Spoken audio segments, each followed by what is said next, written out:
TVK சார்பில் tuition நடத்துறாங்க. இங்க பாத்தீங்கன்னா நம்ம எல்லா ஸ்டூடெண்ட்ஸ்க்குமே ஃப்ரீயா தான் எஜுகேஷன் கொடுக்குறோம். தலைவர் விஜய் அவர்களின் விலையில்லா பயிலகம், பயன்பெறும் ஏழை மாணவர்களின் நெகிழ்ச்சியான பேச்சு. தலைவர் விஜய் அவர்கள் அரசியலில் களமிறங்கியதிலிருந்தே மக்களை மனதில் வைத்து பல திட்டங்களை செயல்படுத்தி வருகிறார். அதுவும் குறிப்பாக ஏழை மக்களை மனதில் வைத்து விலையில்லா விருந்தகம், விலையில்லா குருதியகம், ஏழை குழந்தைகளுக்காக இலவச பால் முட்டை ரொட்டி வழங்குதல், இலவச பயிலகம், விலையில்லா வீடு வழங்கும் திட்டம் என பல திட்டங்களை தொடர்ந்து நடைமுறைப்படுத்தி வருகிறார். அதிலும் ஏழை குழந்தைகளின் கல்விக்கு உதவும் வகையில் இலவச பயிலகம் என்ற திட்டத்தை தொடர்ந்து சிறப்பாகவே நடத்தி வருகிறார். இதனால் பயனடைந்த மாணவர்களும் ஆசிரியர்களும் பேசுகையில், டிவிகே சார்பா நடத்துகிற டியூஷன், இங்கே எல்லா மாணவர்களுக்கும் இலவசமாக தான் கல்வி கொடுக்கிறோம். எல்லா பிள்ளைங்களும் இங்கே ஃப்ரீயாகவே என்ஜாய் பண்ணி படிக்கிறாங்க.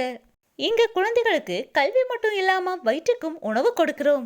காமராஜர் வழியில் செவிக்கும் உணவு கொடுத்து வயிற்றுக்கும் உணவு கொடுத்து இதை சிறப்பா நடத்திட்டு வர்றோம். இங்க 25 குழந்தைகள் படிக்கிறாங்க. மாதம் மாதம் 1000 2000 கொடுத்து டியூஷன் போக முடியாத பிள்ளைங்க எல்லாம் இங்க வந்து நல்லாவே படிக்கிறாங்க.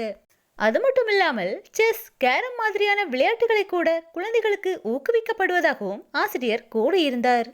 பிள்ளைங்களோட பெற்றோர்களும் பிள்ளைங்க ஆர்வமா இங்க வந்து படிக்கிறதாவும், முன்னாடி இருந்ததை விட இப்போ நல்லாவே படிக்கிறாங்க என்று கூறியதோடு இதை தொடர்ந்து நடத்தி வரும் தலைவர் விஜய் அவர்களுக்கு நன்றி தெரிவித்துள்ளனர்.